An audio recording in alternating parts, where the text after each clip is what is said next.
proche. Je suis très fier d'avoir été à l'origine de sa carrière.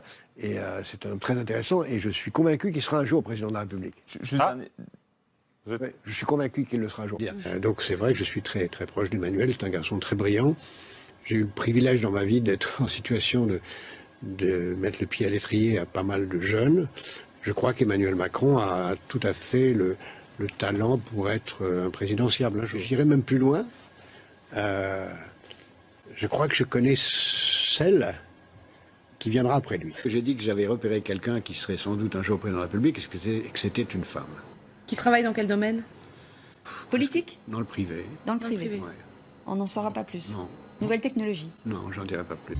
Cofondatrice avec Jacques Attali de l'Institut de l'économie positive et de la Fondation Positive Planète. Bonjour Audrey Tcherkov. Bonjour Patrick Simonin. Vous publiez Manuel pour une sortie positive de la crise. Ça tombe bien, le président Macron s'est voulu optimiste, il a donné une ligne. Vous vous dites, il faut transformer l'utopie du monde d'après en réalité.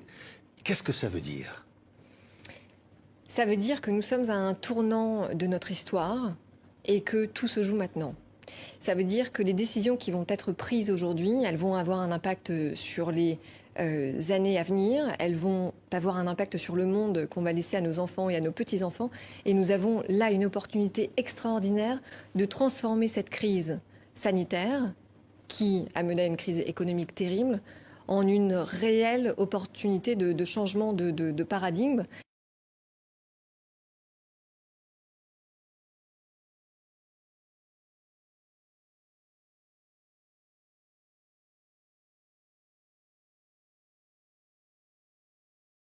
We have before us the opportunity to forge for ourselves and for future generations a new world order.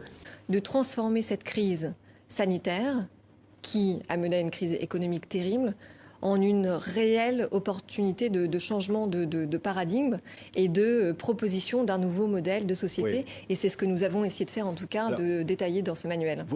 Nous espérons une sorte de raz-de-marée à l'intérieur de ces institutions, pour qu'il saute et que qui que ce soit qui soit le prochain président, il applique ce programme ou un programme aussi ambitieux. Vous partez d'un constat, vous avez fait un sondage auprès de quoi, 6 000 personnes 6 000 citoyens dans beaucoup France, de pays, dans les pays du G20, et qui vous disent on veut changer de monde. C'est ça qu'on vous a répondu? Absolument. 96% des citoyens attendent des changements durables à l'issue de cette crise. Et je pense qu'il faut entendre cette parole citoyenne, parce que force est de constater que soit ça se terminera mal dans les urnes, soit ça se terminera mal dans la rue. Donc je pense qu'il faut viser le gouvernement mondial comme une stratégie. Et d'ailleurs, quand les gouvernements parlent du G20, c'est une illusion, une sorte de retard avant le gouvernement mondial. On va vers ça. Est-ce qu'on ira à la place de la guerre ou après la guerre? Je ne sais pas. Mais c'est ça qu'il faut viser. D'accord. Vous avez entendu ce qu'il vient de dire. Oui. Est-ce qu'on ira avec ça? Comment vous avez Avant la guerre ou à la place de la guerre? Avant la guerre Non. Ou à la place de la guerre? Non, vous avez dit après la guerre. Après la guerre, pardon. Oui. Après la guerre ou à la place de la guerre, bien sûr. Est-ce qu'on fait une guerre ou est-ce qu'on fait une guerre ou est-ce... Et nous avons souhaité donner la parole justement à ces hommes et à ces femmes qui souhaitent participer au débat public en portant leur voix au plus haut niveau, c'est-à-dire à celle de notre gouvernement français et puis à celle plus globalement des dirigeants du G20. Nous avons travaillé avec une vingtaine d'experts de premier plan, avec des sociologues, des économistes, des historiens, des démographes, des spécialistes du climat, justement sur les demandes de ces citoyens pour les transformer en propositions très concrètes de plans d'action à l'échelle gouvernementale. Oui, ça veut dire qu'au fond, il y a une crainte derrière cette pandémie de voir finalement des protestations, de la défiance, voire même du populisme, et qu'il faut y répondre d'une certaine manière. Deuxième image qu'a Jacques Attali, c'est celle du prophète. Il est connu pour ce qu'on pourrait appeler ses prophéties. Ces jours-ci, il est encore apparu comme un de ceux qui, de longue date, avait inscrit la pandémie dans l'agenda de l'établissement d'un gouvernement mondial. Il écrivait en 2009 « L'histoire nous apprend que l'humanité n'évolue significativement que lorsqu'elle a vraiment peur. La pandémie qui commence pourrait déclencher une de ces peurs structurantes. Une pandémie majeure fera alors surgir, mieux qu'aucun autre discours humanitaire ou écologique, la prise de conscience de la nécessité d'un altruisme au moins intéressé. Il ne faudra pas oublier d'en tirer les leçons, afin qu'avant la prochaine, inévitable, on mette en place des mécanismes de prévention et de contrôle ainsi que les processus logistiques de distribution équitable des médicaments et de vaccins. On devra pour cela mettre en place une police mondiale, un stockage mondial et donc une fiscalité mondiale. On ira beaucoup plus vite que ne l'aurait permis la seule raison économique à mettre en place les bases d'un véritable gouvernement mondial. De la défiance, voire même du populisme, Bien et qu'il sûr. faut y répondre d'une certaine manière. Vous savez, Patrick Simonin, je pense que les pays aujourd'hui sont confrontés à deux choix. Ils ont le choix de rentrer en concurrence pour mettre la main sur des ressources rares et mettre en place des politiques égoïstes de repli sur soi, ou ils peuvent aussi faire le choix de l'entraide dans un esprit de solidarité internationale. La prise de conscience de la nécessité d'un altruisme au moins intéressé. Et c'est ce choix précisément qui va définir l'issue de cette crise et les conséquences que ça va avoir sur le monde pour les prochaines années.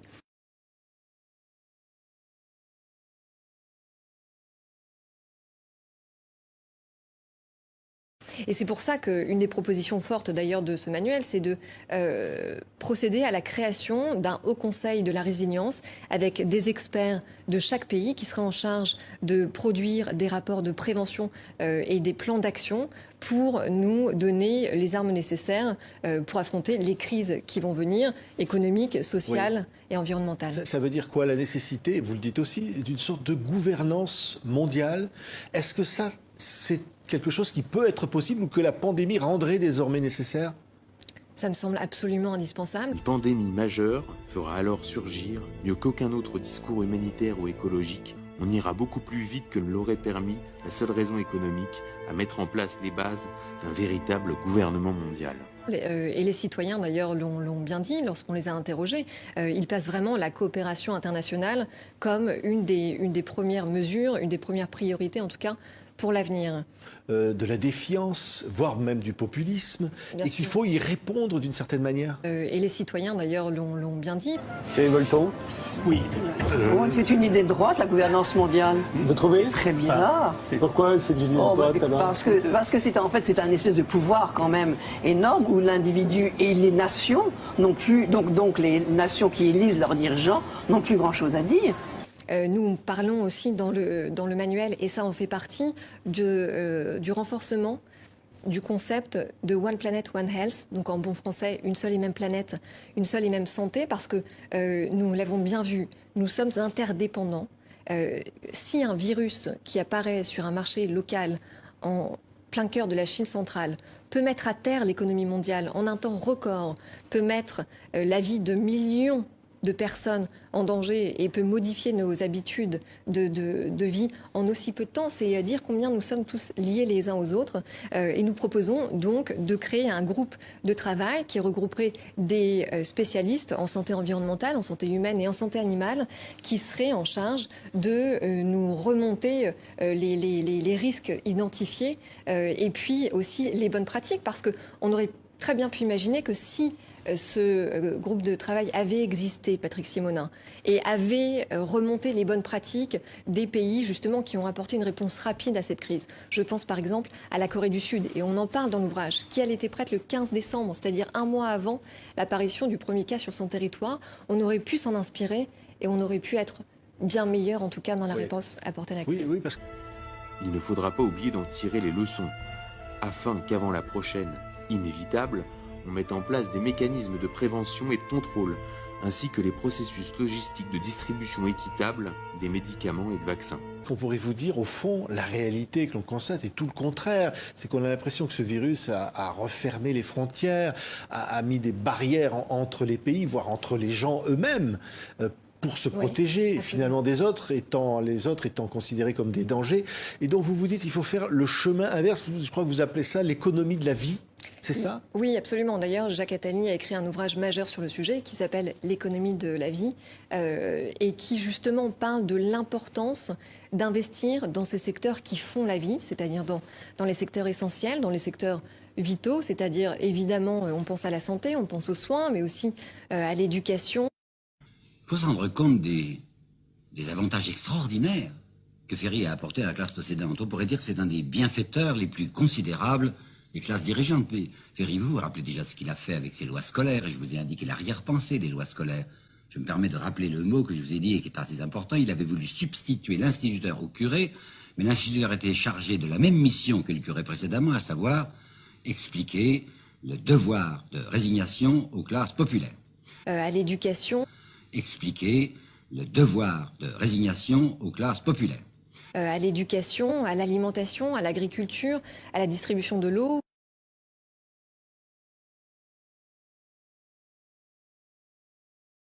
Ou encore à la gestion des déchets.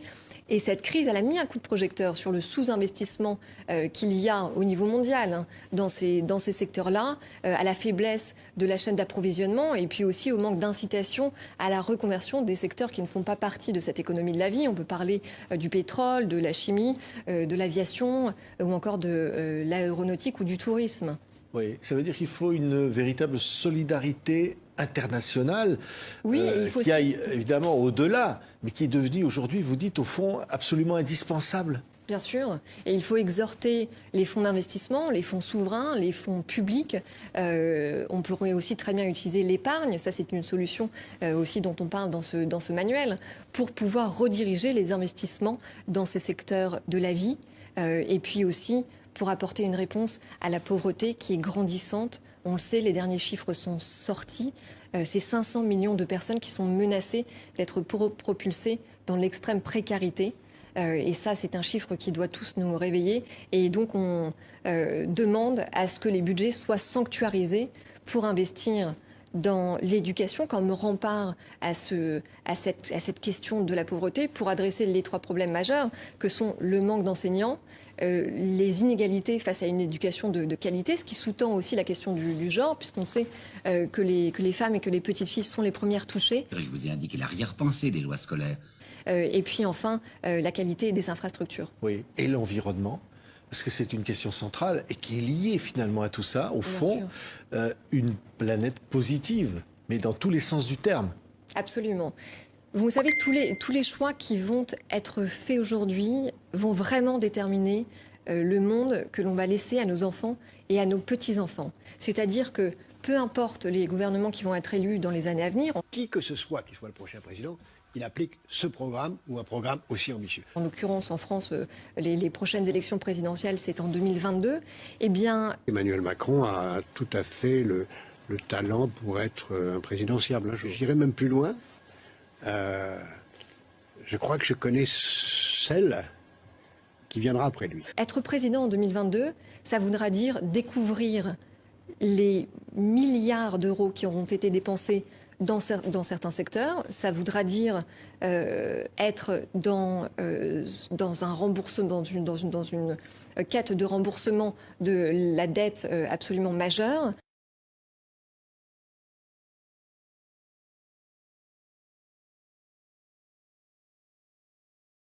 Si vous maîtrisez la dette, vous maîtrisez tout. Vous trouvez ça affligeant, n'est-ce pas? Mais c'est l'essence même de l'industrie bancaire depuis toujours. Nous rendre tous, que nous soyons des nations ou des individus, esclaves de nos dettes.